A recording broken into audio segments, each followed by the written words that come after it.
In the early morning hours of October 13th, 2021, the Chicago police, a SWAT team, and the FBI pulled out of Chicago's 3rd District Police Department. They were heading northwest towards a Chicago neighborhood called Parkway Gardens, or more famously known as O Block. O Block is one of America's most dangerous neighborhoods, where violent crimes are extremely common.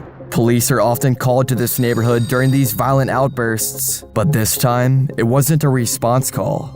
This was a raid.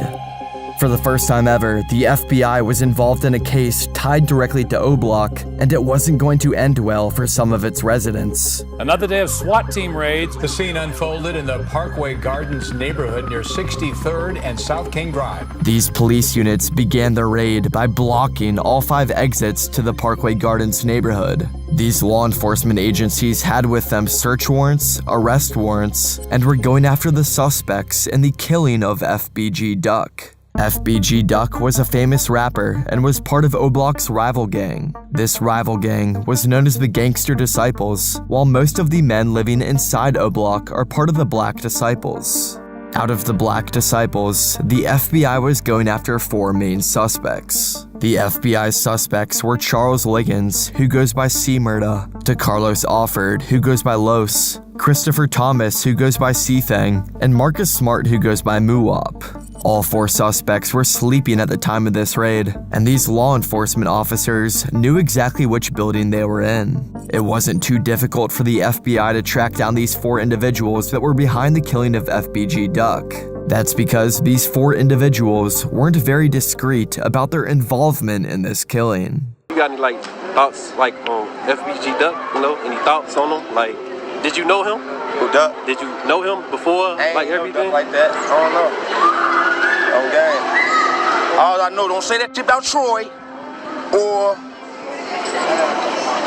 rest in peace, Duck. With this evidence, these law enforcement agencies made their way on foot through the Parkway Gardens housing complex and into the residences that these men were living at. They executed their search warrants and had all 4 men in handcuffs within just 10 minutes of first entering O Block. The FBI left with their suspects and then held a press conference explaining what had just gone down. That indictment alleges that these 5 individuals were members or associates of the O Block street gang. The indictment also alleges that the O Block street gang sought to promote and enhance the enterprise and the enterprise's members and associates' activities in various ways, to include publicly claiming responsibility for acts of violence committed by the enterprise, taunting rival gang members, and also alleges that the O Block enterprise sought to increase its status through the use of social media platforms and music.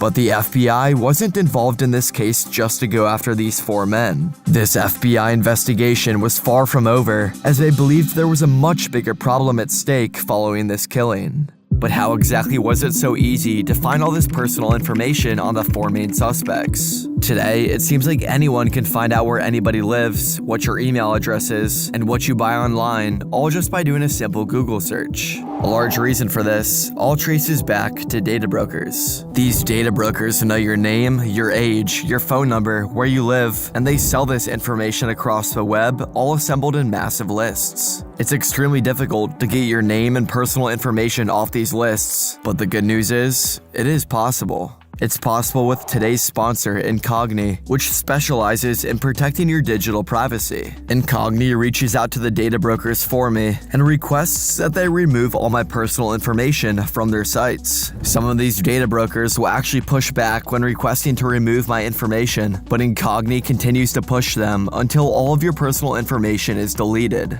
The great part is, this is all automated, so I just get to kick back and let Incogni do the work for me. Their work is displayed on a dashboard though, so I can see the progress that they're making at securing my digital privacy. Incogni shows you the number of requests to data brokers that they have sent, the number of requests in progress, and the number of requests completed. Recently, data brokers have been taking out huge loans under people's names without them even knowing it. One feature I really appreciate is the custom removal option, which lets you request a removal from certain brokers that you especially don't trust. Protecting your digital privacy in 2025 isn't just about avoiding annoying spam emails, but it even includes protecting the money in your bank account. So make sure to own and protect your data. It is the right thing to do. By clicking the link in my description, you're not only helping out the channel, but it also gets you in on a big 60% discount off the annual plan for Incogni. I really recommend you give them a try, and I'm grateful for Incogni for sponsoring today's video.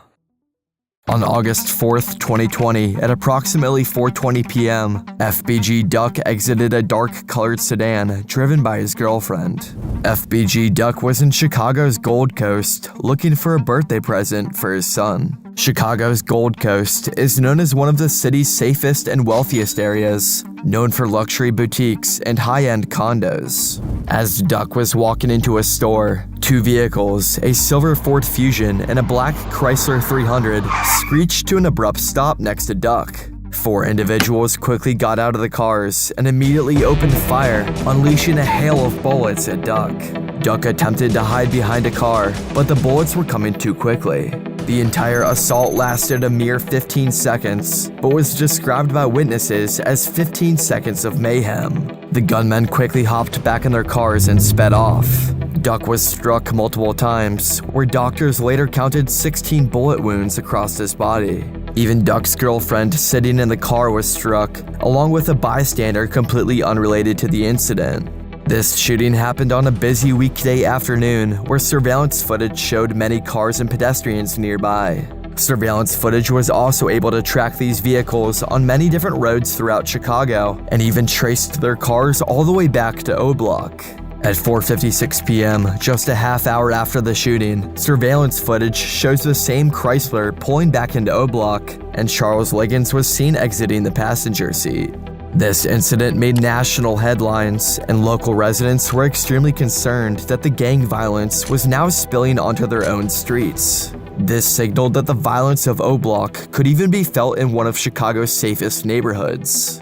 Because of this, the FBI knew they needed to get involved in not just taking down the suspects in this killing, but actually putting an end to the violence between these two rival gangs. The FBI had a much bigger task at hand, and it was just getting started. What's happening on social media and what's happening in music videos that are on YouTube, particularly in the drill rap genre, it shows you what's happening in this city. It shows you exactly what's happening in the city, which is that people are threatening to commit acts of violence and then either bragging about acts of violence or talking about how they're going to retaliate for other acts of violence. And it's happening on a regular basis.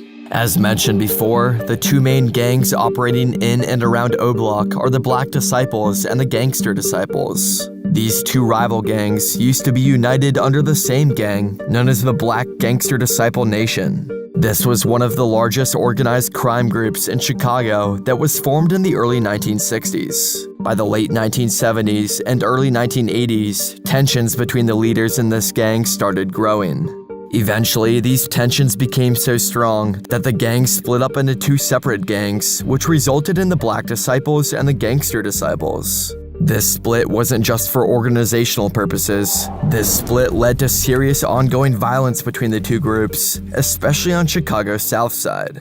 Today, the Black Disciples control all of O Block, and the Gangster Disciples control much of its surrounding neighborhoods. Local residents say that the Black Disciples of O Block risk getting shot if they cross past Vernon Avenue to the east or venture north of 63rd Street.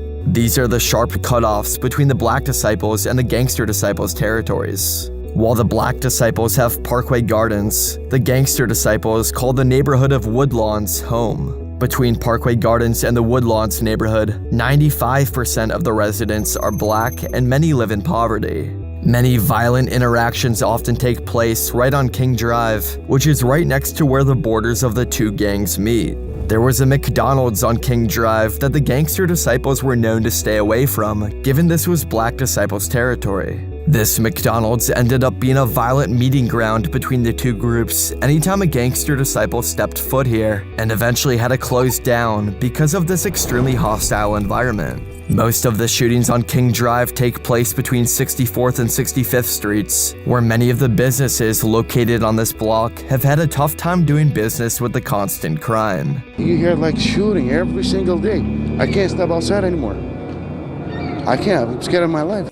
On this Parkway supermarket, there was once a mural of the famous rapper King Von. King Von grew up in O Block and was one of the rappers who made O Block nationally known.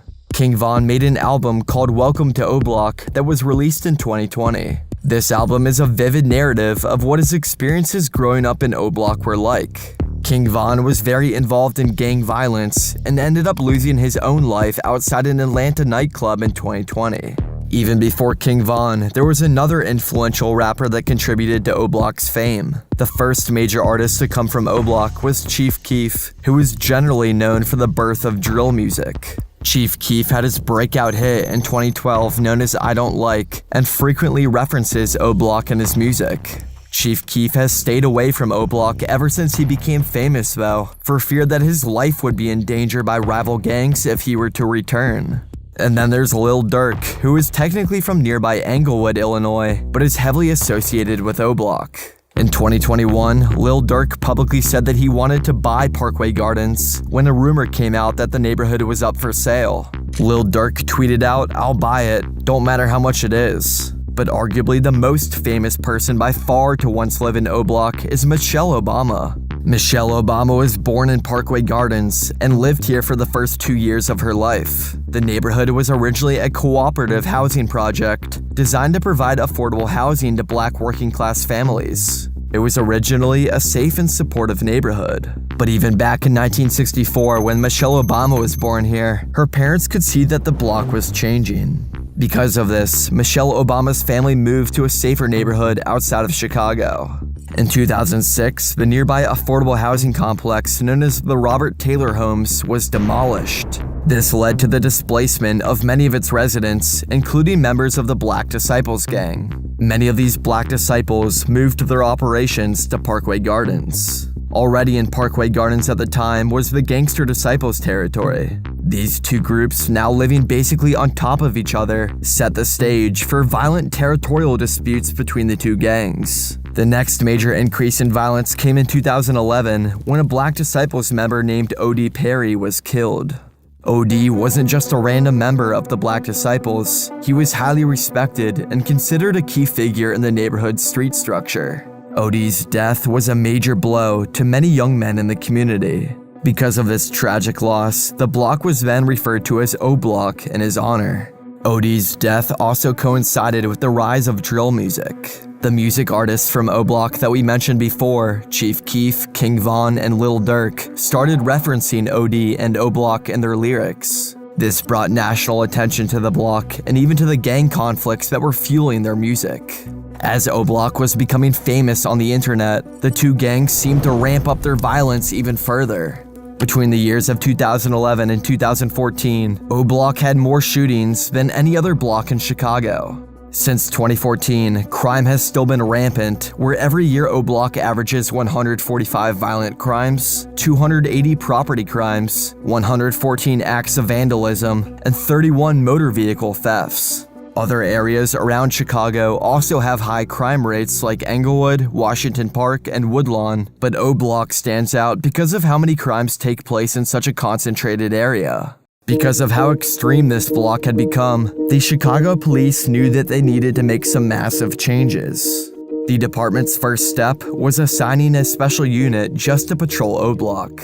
The Chicago Police Department designated a 5-square block as an impact zone, which encompasses Parkway Gardens. This impact zone is where 10 veteran officers bring along brand new officers to conduct routine foot and vehicle patrol checks. The Chicago Police Department also formed a summer patrol unit that added extra officers to this area for the summer months, which is when the crime is usually the highest.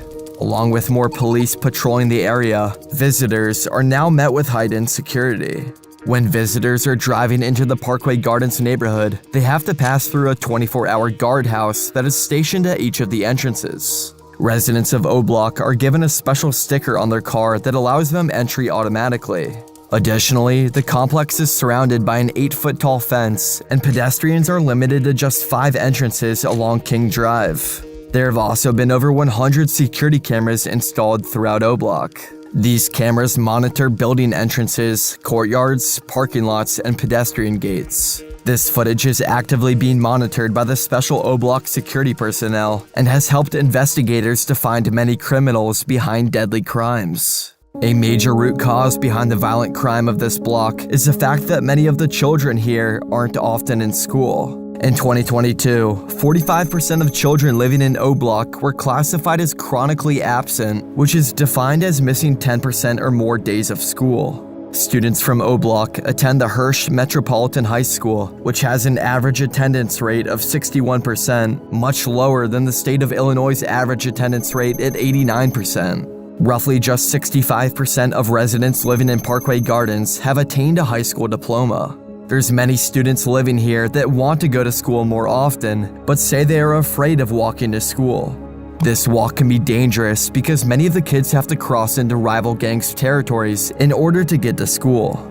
Children get involved in gangs as early as 13 years old here. For much of middle and high school, these kids have to be careful of where they are walking anytime they leave their neighborhood. With children growing up in this environment where they are essentially destined for the streets, community members have been looking for ways to put an end to this violent culture on O Block.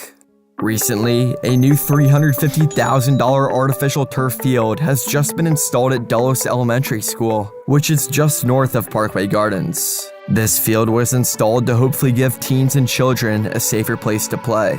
Also, a Chicago police officer, Jennifer Maddox, founded a program to help the children of O Block known as Future Ties. This program offers after-school activities, homework assistance, and summer camps for the children in Parkway Gardens. This program has provided a safe environment with activities like arts and crafts, field trips, and guest speakers, looking to keep the children off the streets. But maybe the most significant recent change around O Block comes from the pastor of New Beginnings Church just to its south.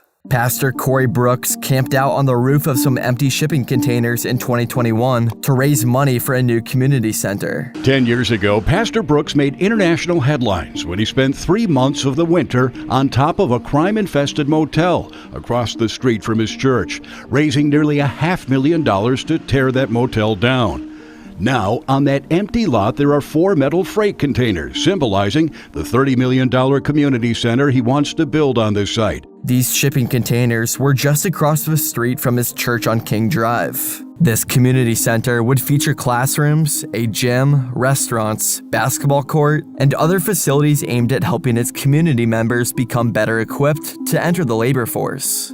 Corey Brooks ended up making national headlines with this fundraising effort and eventually hit his goal of raising $30 million. Construction for this community center began in 2023, marking the start of this 85,000 square feet and 3-story tall facility just outside of O Block. The United States in general has a major issue with crime, but almost equally as bad is the war that's taking place at our southern border. The Mexican cartels operate at much higher levels than the O Block gangs, where they are building underground tunnels that extend for miles, using drones to spy on Border Patrol agents, and are essentially in control of much of Mexico. I did a deep dive into how Mexican cartels are outsmarting the United States, where you can find that video right here.